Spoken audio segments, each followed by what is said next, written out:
Hi అండి. అందరికీ నమస్తే. మిస్టర్ రాక్షసుడు పార్ట్ 16.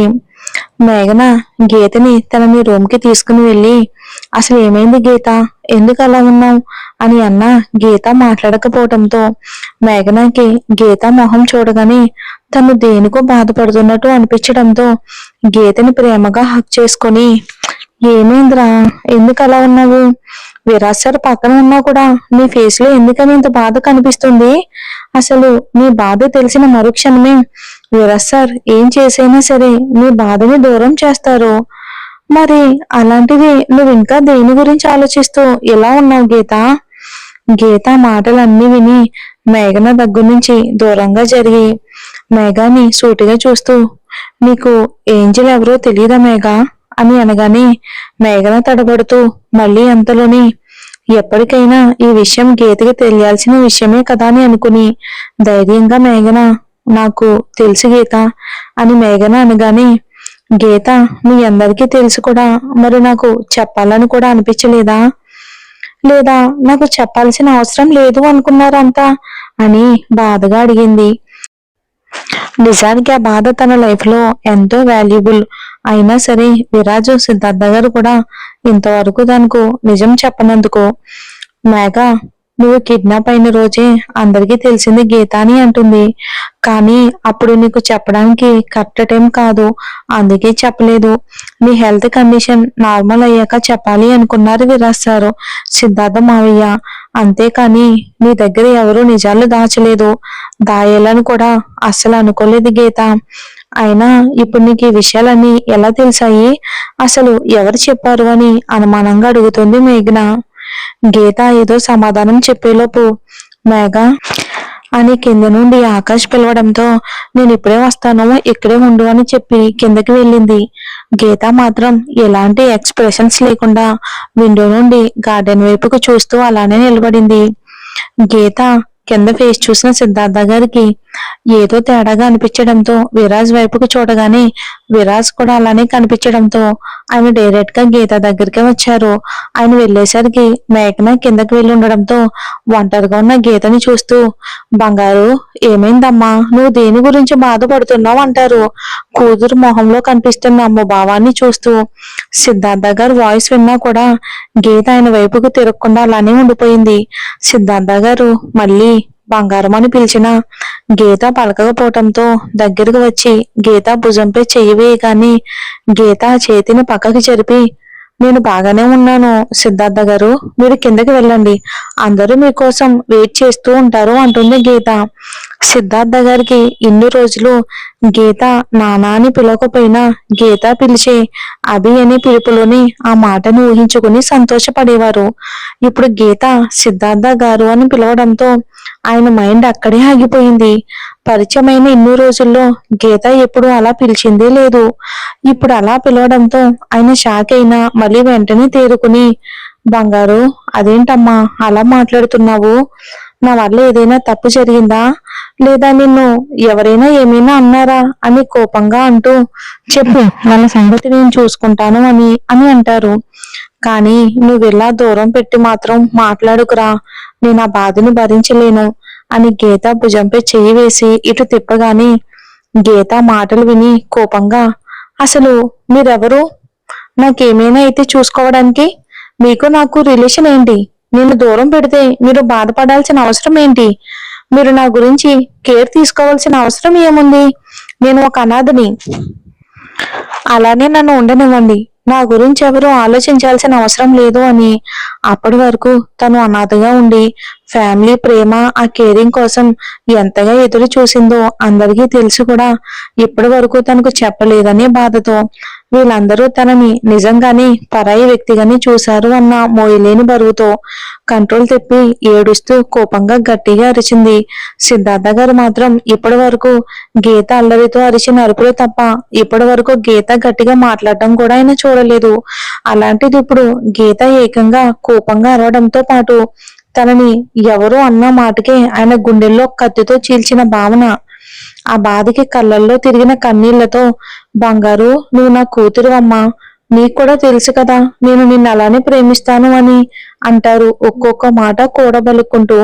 గీత మాటలకి ఒక పక్క కన్నీళ్లు కారుస్తూనే మరో పక్క కూతురు అని విరక్తిగా చిన్న నవ్వు నవ్వి అంతలోనే కోపంగా, నేను ఎవరికీ కూతుర్ని కాదు, నాకు ఎవరూ లేరు, నాకు ఎవరూ వద్దు అని పెద్దగా అరుస్తూ ఎక్కిళ్ళు పెడుతూ ఏడుస్తున్న కూతుర్ని చూస్తూ ఉంటే సిద్ధార్థ గారికి గీత మాటలకి గుండెల్లో కత్తితో గుచ్చుతున్నంత బాధగా ఉన్నా కూతురు తన ముందు అంతలా బాధపడడం చూసి తట్టుకోలేక తనని తను కంట్రోల్ చేసుకుని గీతని ఎలా చూడలేక దగ్గరికి వెళ్లేంతలోపే మేఘా కోసం అక్కడికి వచ్చిన శారద గారు సిద్ధార్థ గారు మాట్లాడడం, గీత అలా సమాధానం చెప్పడం విని సిద్ధార్థ గారి దృష్టిలో గీత అంటే ఉన్న మంచి అభిప్రాయం మారిపోవాలని స్పీడ్ గా రూమ్ లోకి వచ్చింది.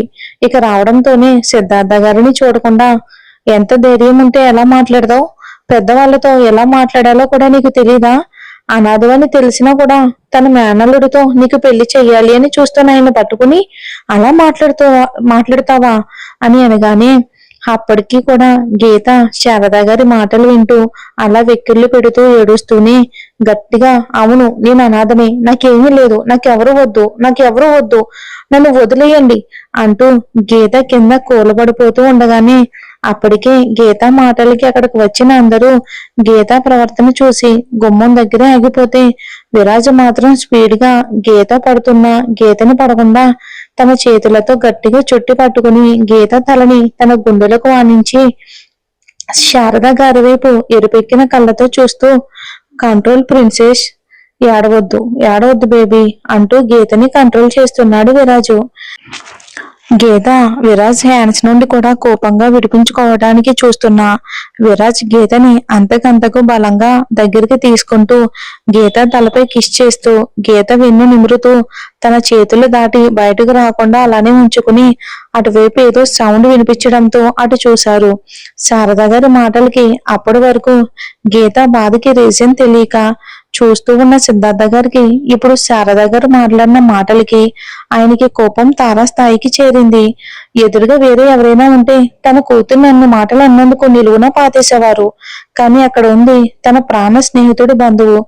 ఆడిది అన్న ఒకే ఒక్క కారణంతో అవనేమీ అనలేక పక్కనే ఉన్న ఫ్లవర్ వాజ్ ని చాలా కోపంగా నేలకి వేసి కొట్టారు. ఆ సౌండ్ కి అందరూ అటువైపుకి చూస్తారు. శారద గారు మాత్రం తన కాళ్ళ దగ్గర ఫోర్స్ గా ఏదో పట్టడంతో అటువైపు చూసిన ఆవిడికి గీత మీద ఆయన అభిప్రాయం మారుతుంది అనుకుంటే తన వైపు నిప్పులు చెరిగే కళ్ళతో చూస్తున్న సిద్ధార్థ గారిని చూస్తే భయం వేసినా ఆయన ఎందుకు అలా చూస్తున్నారో మాత్రం అర్థం కాలేదు. సిద్ధార్థ గారు కోపంగా, ఇంకొకసారి నా బంగారు గురించి మరొక్క మాట నీ గొంతు దాటి వచ్చినా చంపడానికి నేను ఒక్క సెకండ్ కూడా ఆలోచించను, అసలు తను ఎవరు అనుకుని మాట్లాడుతున్నారు అని అంటూ గీత వైపు ఇండెక్స్ ఫింగర్ చూపిస్తూ, గీతిగా నందన ప్రియ సిద్ధార్థ్ అభిమన్యు వర్మ, నా ప్రేమకి నా ప్రాణానికి మరో రూపం, శశిరేఖ అభిమన్యుల ఆరో ప్రాణం, my one and only daughter అని గట్టిగా చెప్పగానే శారద గారికి హై వోల్టేజ్ కరెంట్ షాక్ కొట్టినట్టు అయిపోయింది. ఇన్ని రోజులు అనాథ అని ఏ అమ్మాయి స్థాయినైతే తను పదే పదే తనకి గుచ్చి చూపించిందో తను ఇప్పుడు అంత గొప్ప బిజినెస్ మ్యాన్ కూతురు అని తెలియగానే ఇన్ని రోజులు తన అన్న మాటలు గుర్తొచ్చి తెలియకుండానే శరీరంలో వణుకొచ్చింది. ఇవన్నీ గనక ఇప్పుడు వీళ్ళకి తెలిస్తే నన్ను చంపేయటం ఖాయం అనుకుని వాళ్ళని చూస్తూ ఉండిపోయింది. గీత మాత్రం ఆ మాటలు వింటున్నా కానీ ఏడుస్తూ ఉంది. ఒక పక్క విరాజ్ ఏ మాత్రం వదలడు అని తెలిసినా విరాజ్ దగ్గర నుండి విరాజ్ ని విడిపించుకుంటూనే ఉంది. సిద్ధార్థ గారు చెప్పడం పూర్తి కాగానే విరాజ్ కి దూరంగా తనని తను దూరంగా ఎక్కువసేపు ఉంచలేను అన్నట్టు విరాజ్ మెడ చుట్టూ చేతులు వేసి పట్టుకుని విరాజ్ గుండెల్లోకి మరింతగా ఒదిగిపోయి ఏడుస్తూ ఉండిపోయింది. ఇక విరాజ్ గీత తల నిమురుతూ, don't cry baby, everything will be okay అంటూ గీత అలానే పట్టుకుని కూర్చున్నాడు. గీత కన్నీళ్లకి ఒక పక్కన మనసు విపరీతంగా మండుతున్నా బయట నుంచుని జరిగేదంతా చూస్తున్న శశిరేఖ గారు పరుగున లోపలికి వచ్చి గీతపై చెయ్యి వేసి, ఏమైంది కన్నమ్మా అని అన్నా కానీ గీత విరాజ్ ని గట్టిగా పట్టుకుని కళ్ళు మూసుకుని అలానే ఉండిపోయింది. శశిరేఖ గారు కన్నమ్మ అనగానే సిద్ధార్థ గారు వెంటనే గీత దగ్గరకు వచ్చి ఆయన కూడా మోకాళ్ళ మీద కూర్చుని గీత కన్నీళ్లు తుడుస్తూ, బంగారు, నేను నీకిప్పుడు చెప్తున్నానమ్మా, నిన్ను నా కూతురుగా అనుకోవడం కాదు, నువ్వు నిజంగానే నా కూతురివి, నా ఏంజెల్వి. ప్లీజ్ బంగారం, మమ్మల్ని యాక్సెప్ట్ చేయి నాన్నా. నువ్వు మమ్మల్ని కాదు అనుకుంటే మేము బ్రతికి ఉండడానికి కారణాలు కూడా ఉండవురా అన్న మాట కంప్లీట్ చేయకముందే గీత సిద్ధార్థ గారి ప్రేమకి ఇంక దూరంగా ఉండలేక విరాజ్ నుంచి విడిపించుకుని సిద్ధార్థ గారిని హత్తుకుని ఏడుస్తూ అలానే ఉండిపోయింది. I'm sorry Abhi, I'm really sorry. నువ్వు నీ ఏంజెల్ గురించి ఎంత బాధపడ్డావో, నన్ను ఎంతగా ప్రేమగా చూసుకున్నావో తెలిసి కూడా నాకు నిజం తెలిసిన దగ్గర నుండి నేను ఎందుకో యాక్సెప్ట్ చేయలేకపోయాను. ఐఎమ్ సారీ అంటూ పక్కనే ఉన్న శశిరేఖ గారిని అమ్మ అంటూ పట్టుకోవడంతో ఇందాక తను పట్టుకున్న గీత రియాక్ట్ అవ్వకపోవడంతో బాధగా ఉన్న శశిరేఖ గారికి ఇప్పుడు గీత అమ్మ అని పిలిచిన పిలుపు మనసుకి చల్లగా తాకింది. దాంతో ఆవిడ కూడా గీతని అలానే పట్టుకుని కూర్చున్నారు. అక్కడ ఉన్న వాళ్ళందరూ అది చూసి ఆనందంతో నిలబడలేకపోతున్నారు. కానీ శారద గారికి మాత్రం సిద్ధార్థ గారు విరాజ్ బిజినెస్ ఫీల్డ్ ఎలా ఉంటారో తెలుసు ఆవిడికి. అలాంటిది ఇప్పుడు ఇద్దరు అలా గీత కోసం మోకాల మీద కూర్చోవడానికి కూడా వెనకాడడం లేదు. అలాగే వాళ్ళు అంతమంది ముందు ఉన్నారు అన్న సంగతి కూడా మర్చిపోయి ప్రవర్తిస్తున్నారు. గీత విషయంలో వాళ్ళని అలా చూస్తేనే అర్థమవుతుంది అసలు గీత అంటే వాళ్ళకి ఎంత ప్రేమోనని. లేదు ప్రాణం ఏమోనని.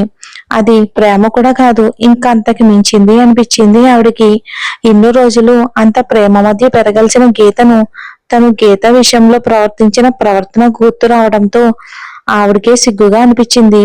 కానీ గీత వాళ్ళని చూస్తూ ఉంటే ఈసారి ఆవిడ కూడా ఎందుకో మనసులో బాగానే అనిపించింది. అందరూ వాళ్ళని చూస్తూ ఉంటే విరాజ్ మాత్రం శారద గారిని చూస్తూ గీతని సిద్ధార్థ గారు తీసుకోవడంతో విరాజ్ ఫాస్ట్ గా వెళ్లి ఆవిడ ముందుకు వెళ్ళగానే విరాజ్ని గమనిస్తున్న రామ్ గారు వెంటనే వాళ్ళ మధ్యలో నిలబడి విరాజ్ శారద గారు అన్న మాటలని అస్సలు యాక్సెప్ట్ చేయడని తెలిసిన చివరి అవకాశంగా చెల్లెల్ని విరాజ్ నుంచి కాపాడుకోవడానికి విరాజు చేతులు పట్టుకుని ఈ ఒక్కసారికి వదిలే విరాజ్, ఇంకొకసారి తను గీత చుట్టుపక్కల లేకుండా చేస్తాను. నాకు ఒక్క అవకాశం ఇచ్చి గీత విషయంలో ఛాన్స్ తీసుకోమనడం లేదు. ఈసారి ఎలాంటి మిస్టేక్ జరగకుండా తనని దూరంగా ఉంచుతాను అని బాధగా చెప్పడంతో రామ్ గారు చెప్పారని మాత్రమే కాకుండా రామ్ గారి మాటలకి శారదా గారు కూడా తన అన్నయ్య తన కోసం ఒకరి ముందు తలదించడంతో ఆవిడకి ఇప్పుడు తన తప్పులన్నీ పూర్తిగా అర్థమయ్యి బాధతో తలదించేయడంతో ఇంకా ఆవిడ ఎప్పటికీ గీత వరకు రాదు, తను రానివ్వడు అన్న నమ్మకంతో విరాజ్ ఓకే అన్నట్టు తలూపి వెనక్కి వచ్చాడు. అప్పటికే గీత సిద్ధార్థ గారి చేతుల్లోనే ఉండి నైట్ నుండి ఏడుస్తూ ఎక్కువ ఒత్తిడి ఫీల్ అవడంతో అలానే స్పృహ లేకుండా పడిపోయింది. అది చూసి విరాజు స్పీడ్ గా గీతని ఆ రూమ్ లో ఉన్న బెడ్ మీద పడుకోబెట్టి డాక్టర్ కి కాల్ చేసి గీతని చెక్ చేశాక ఎక్కువ ఒత్తిడి ఫీల్ అవటం వలన అలా జరిగింది అని చెప్పడంతో అందరూ నార్మల్ అయ్యారు. గీత కూడా డాక్టర్ ఇంజెక్షన్ వల్ల త్వరగానే మెలకువ రావడంతో తన చుట్టూ అందరూ నిలబడి ఉంటే తనకి చెరో వైపున మాత్రం విరాజు సిద్ధార్థ గారు గీత చేయి పట్టుకుని కూర్చుని ఉన్నారు. గీత లేచి వాళ్ళని చూసి నార్మల్ గా మాట్లాడడంతో సిద్ధార్థ గారి ఫ్యామిలీ ఇంటికి బయలుదేరిపోయారు. అందరూ ముందుగానే వెళ్ళిపోవడంతో విరాజ్ గీతను తీసుకుని తన కారులోనే రిటర్న్ అయ్యాడు. వచ్చే దారిలో వర్షం మొదలవడంతో అలానే వస్తూ ఉంటే టైర్ ఫ్రాక్చర్ అయ్యి ఆగిపోతుంది. సిద్ధార్థ గారు వాళ్ళు ముందుగానే బయలుదేరడంతో వాళ్ళ ఇంటికి వెళ్ళిపోయారు. విరాజ్ డ్రైవర్ కి కాల్ చేసి రమ్మని చెప్పి సైలెంట్ గా కూర్చున్నాడు. విరాజ్ ఎంతసేపటికి ఏం మాట్లాడకపోవడంతో గీతకి చాలా బాధగా అనిపించింది. అందుకే తనే ధైర్యం చేసి విరాజ్ కారు కోసం చూస్తూ ఉండగానే గీత తన సీట్లో నుండి లేచి విరాజ్ దగ్గర నుండి ఎలాంటి పర్మిషన్ కోసం చూడకుండానే వెళ్లి విరాజ్ వల్ల తన ప్రేమ మీద ఉండే హక్కుతో కూర్చుని విరాజ్ మెడ చుట్టూ చేతులు వేసి గట్టిగా పట్టుకుని అలానే కూర్చుంది. కారు కోసం చూస్తున్న విరాజ్ కి గీత అలా సడన్ గా తన దగ్గరికి రావటంతో ఏం జరిగిందో అర్థం కాక గీత చుట్టూ చేతులు వేసి ఏమైంది ప్రిన్సెస్ అని అన్నా కానీ గీత ఏం మాట్లాడకుండా విరాజ్ ని ఇంకా గట్టిగా పట్టుకోవడంతో విరాజ్ గీతని చూస్తూ ఏమైంది బేబీ అని అనగానే గీత విరాజ్ని చూస్తూ, నా మీద కోపం వచ్చిందా విరాజ్ సార్? నేను నిజంగానే ఎందుకో తొందరగా వాటిని యాక్సెప్ట్ చేయలేకపోయాను. ఐఎమ్ సారీ విరాజ్ సార్, మిమ్మల్ని చాలా హర్ట్ చేశాను కదా అని అనగాని విరాజ్ గీత చుట్టూ చేతులు ఇంకా గట్టిగా బిగించి, నీ మీద కోపం వస్తుంది అని ఎలా అనుకున్నావు princess? You are my everything baby. అలాంటిది నీ మీద నాకు కోపం వస్తుందా చెప్పు? I know you. అంటే పాజిటివ్ అయినా నెగిటివ్ అయినా నువ్వు దాన్ని తొందరగా యాక్సెప్ట్ చేయవు. అందుకే నీకు చెప్పడానికి నేను మన ఫ్యామిలీ ఇన్ని రోజులు వెయిట్ చేశాము కరెక్ట్ టైం కోసం. ఫైనల్లీ వి గెట్ దట్ అని అన్నాడు నార్మల్ గా. విరాజ్ మాటలకి తనని ఇంత లోతుగా అర్థం చేసుకున్నందుకు హ్యాపీగా ఫీల్ అవుతూనే ఇందాక గీత బాధలో విరాజు చేతులను నెట్టేయడానికి చూడడం గుర్తొచ్చి విరాజ్ని చూస్తూ, అది రియల్లీ సారీ సార్ అని అనగానే విరాజు చిన్నగా స్మైల్ చేస్తూ, గీత మళ్ళీ ఎందుకు సారీ చెప్తుందో అర్థమయ్యి, నువ్వు వదలాలి అనుకున్నా నేను ఎలా వదులుతాను అనుకున్నావు princess? You are my princess. నిన్ను నాకు దూరంగా ఉండే అవకాశం నీకు కూడా ఇవ్వను, అలాగే లేదు కూడా. Don't feel about that. But నీకు పర్మిషన్ అయితే కన్ఫర్మ్ గా ఇస్తాను అన్నాడు గీతని అలానే పట్టుకుని. విరాజు చెప్పే మాటలన్నీ ఆనందంగా వింటున్న గీతకి విరాజు పనిష్మెంట్ అనడంతో ఏంటి అన్నట్టు కళ్ళు పెద్దవి చేసి ఆశ్చర్యంగా చూడగానే విరాజ్కి గీత చాలా ముద్దుగా అనిపించింది. అయినా సరే కంట్రోల్ అవుతూ, నేను నీకు అప్పుడు ఏమవుతానో తెలియదు కాబట్టి విరాజ్ సార్ అని పిలిచావు. బట్ ఇప్పుడు నేను నీకు అత్త కొడుకుని అని తెలిసింది కాబట్టి నన్ను ఆ పిలుపుతోనే పిలువు అని విరాజ్ అనగానే విరాజ్ ఏం చెప్తున్నాడో అర్థమైన వెంటనే గీత ఒక్కసారిగా బ్లష్ అవుతూ తల కిందకి దించేసింది. గీత అలా తన ముందు బ్లష్ అవడం చూస్తున్న విరాజ్ కి గీత ఇంకా ఇంకా ముద్దుగా అనిపించింది. వెంటనే ఏమీ ఆలోచించకుండా గీతపై తన ప్రేమని పెదవుల ద్వారా చూపించడం మొదలు పెట్టాడు విరాజు. అలా సడన్ గా ముద్దు చేయటంతో ముందు షాక్ అయిన తర్వాత మెల్లిగా విరాజ్ మాయలో పడిపోయి తన వంతు సపోర్ట్ ని ఇచ్చింది. మొదట మామూలుగా కిస్ చేసిన విరాజ్ ఎప్పుడైతే గీత ఆ ముద్దులో పూర్తిగా మునిగిపోయింది అనిపించిందో అప్పుడే గీతని తనకు అనుకూలంగా తిప్పుకుని తన ముద్దు గాఢతను ఇంకా పెంచేశాడు. అలా కొంచెం సేపటి తర్వాత గీతను వదిలి గీత ఫేస్ చూడగానే గీత ఇంకా కళ్ళు మూసుకుని అలానే ఉండిపోయింది. అలా కళ్ళు మూసుకుని విరాజ్ చుట్టూ చేతులు వేసి ఉన్న గీతకి విరాజ్ చెయ్యి డైరెక్ట్ గా తన నడుముకి టచ్ అవడంతో కళ్ళు తెరిచి చూడగానే విరాజ్ అల్లరిగా కళ్ళతోనే నవ్వుతూ అలా చూస్తూ ఉన్నాడు. నాకు ఈ ప్లేస్ అంటే చాలా ఇష్టం my princess. I love this place very much అని వెంటనే గీతని చూస్తూ కళ్ళు కిందకి దించగానే అప్పటికే విరాజ్ చేతులకి గుండె జల్లుమంటుంటే అలానే పరవశంగా ఉండిపోయింది గీత. విరాజ్ గీతని అలా చూసి కళ్ళు తిప్పగానే గుండెల మీద కనిపించకుండా గీత వైట్ స్కిన్ కలర్ కి బ్లాక్ కలర్ లో చాలా అందంగా తీర్చినట్టు కనిపిస్తున్న బర్త్ మార్క్ ని అలా చూస్తూ ఉండిపోయాడు. ఇలాంటివి నాకు చూపిస్తే నాకు ఊపిరి ఎలా అందుతుంది బేబీ? కనీసం నన్ను మ్యారేజ్ వరకు నేను కంట్రోల్లో ఉండాలిగా అని అని అంటూ గీత విరాజ్ చేతల నుండి తేరుకునే లోపే గట్టిగా ముద్దు పెట్టాడు. విరాజ్ వెంటనే గీత చెవి దగ్గరికి చేరి ఇట్స్ వెరీ బ్యూటిఫుల్ బేబీ అని తన పెదవులు గీత చెవులకు తగిలేలా మెల్లగా మాట్లాడడంతో గీతకి ఒకలాంటి వైబ్రేషన్. వెంటనే విరాజ్ ని గట్టిగా ప్రేమగా హత్తుకుని అలానే ఉండిపోయింది కొద్దిసేపు. విరాజ్ కూడా గీతని అలా గట్టిగా పట్టుకోవడంతో ఇప్పటి వరకు గీత పడిన ఒత్తిడి నుండి పూర్తిగా బయటకు వచ్చింది అనుకున్నాక గీతని అలానే పట్టుకుని సీట్ ని బెంచేసి గీతతో సహా కాసేపు అలా వెనక్కి వాలాడు. మరి ఏం జరుగుతుందో వచ్చే ఎపిసోడ్ లో చూద్దామండి.